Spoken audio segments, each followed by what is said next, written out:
Okay, halina't samahan niyo ako na balikan yung dabilan na kung saan yun yung unang yung unang vlog ko na pinuntahan ko ang dabilan. Tatlo kami na naka-bike. Andito ako ngayon sa crossing ng Carmona going to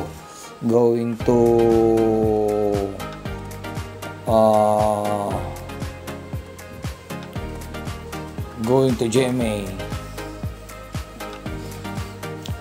Kung natatandaan nyo, itong mga dadaanan natin ngayon, yung ginamitan namin ng bike, tatlo kami nung araw na inakyat namin ng dabilan. Pero mamaya makikita nyo, hindi na ako nakakakyat na na nakabike. Inakay ko na yung bike dahil sobrang taas ito.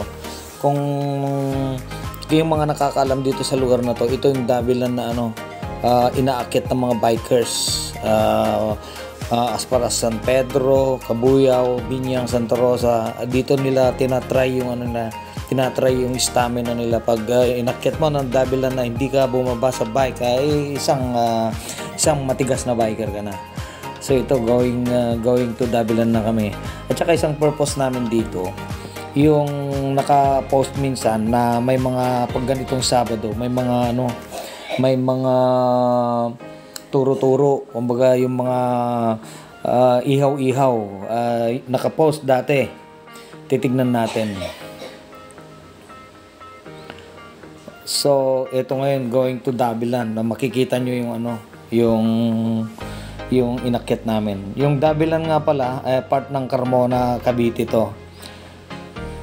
Magaganda ang tanawin dito. Tsaka yung highway nila talagang bago.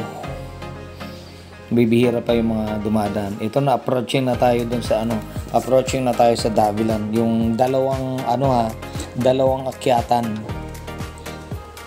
Yung mga sanay dito, yung mga kapanood dito, maalala nila na ito yung dinaanan nila. Approaching na tayo sa unang dalawang up climb ito Tapos may recovery ka ng konti, tapos up climb na naman. Kaya medyo mabigat pag hindi ka sanay na umakyat. Talaga namang pahirapan. Ito na yung first na akyatan. Makikita nyo may mga madadaanan tayo nakabike sa kanan na nakahinto. Dahil siguro sa una pa lang na akyatan, hindi na nila kaya. Lalo pa dito pa sa second na aakyatin. Ang purpose namin dito, magre-relax lang sana muna at maghanap ng turo-turo. Ang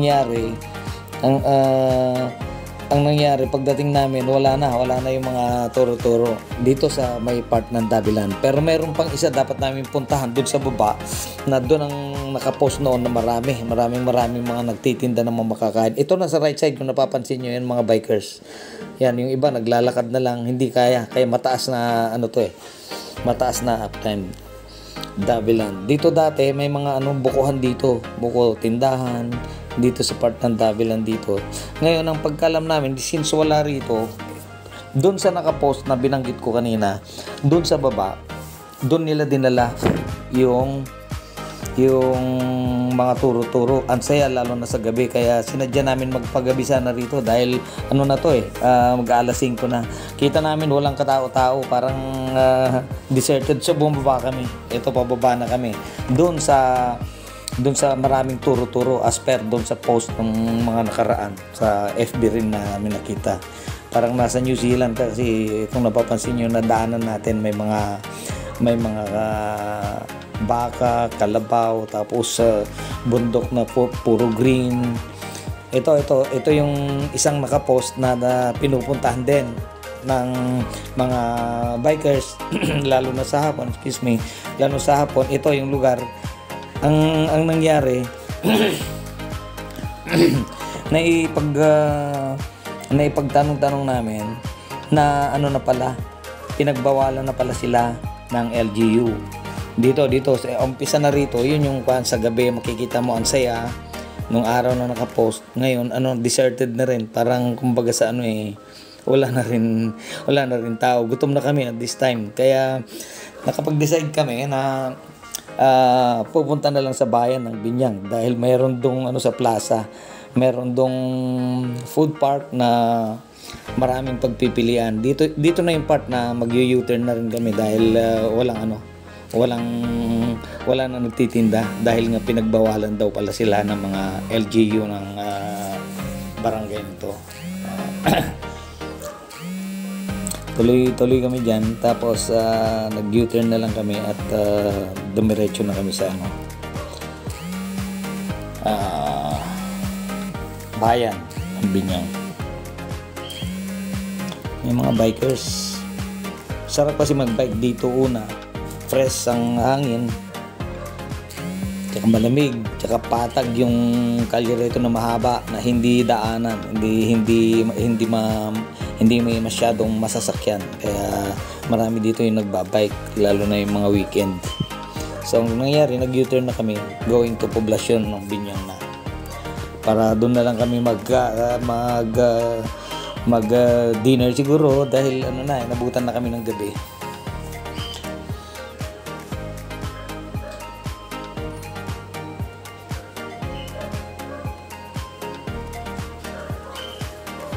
Ayan, kung napapansin nyo, ang ganda na lugar talaga. Yung mga taga rito sa Binyang na nakarating dito talaga i-appreciate mo, napakaluwag, napakaliwalas, sarap magbike. Kaya nga lang yung sinadya namin na turo-turo na wala na. Ewan ko, hindi namin alam, hindi ko na tinanong ang dahilan kung bakit pinagbawalan na sila. Ang ganda sana. Ang dami rin mga sasakyan na siguro sinadya rin nilang. Nangyari, tumambay na lang sila kasi napaka-presko dito, malamig, ganda ng tanawin, lalo ngayon medyo na siya, sunset. Ito yung palabas na yung may barrier, papalabas na ng part ng Davilan. Ito na yung patungong Binyan, Laguna na kami from here, Davilan, Carmona.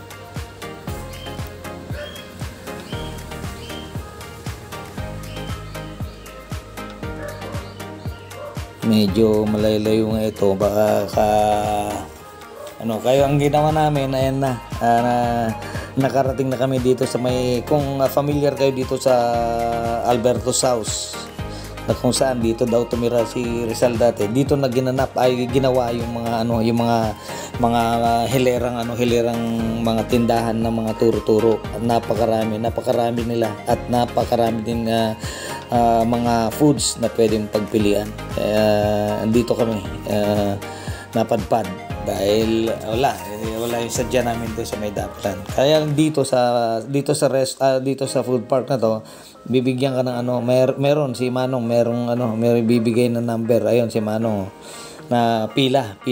Ang bilis naman dahil yung inabutan mo diyan, nandiyan na rin. Dito na rin kami nga pala inabutan ng kasama ko si Mrs. tsaka si Ma'am Ria, yung anak kong teacher. Dito kami nagpalipas, nakisuyo kami sa katabi namin, nakisuyo ako at kunan lang kami. Ayun. Kaya saglit lang kami doon. Ito, ginabi na at umuwi na rin kami. Ito, kinunan ko ng konting camera, video dito sa plaza ng Binyang. Yan, maraming masaya rito dahil nakasara yung isinara dahil dito sa mga laruan ng mga bata, lalo sa gabi. Yan, kaya masaya. Hindi ka makapasok dito kung may sasakyan ka dahil bawal ang sasakyan dito sa mismong sentro ng plaza ng Binyang. Ito, na kami. Going home na, at sana nagustuhan nyo. Sana kalimutan na mag-follow, mag-like and subscribe kay Sir J. Calo Vlogs sa FB at saka sa TikTok. Ito yung karatula ng yung Binyang. Okay, ito yun na.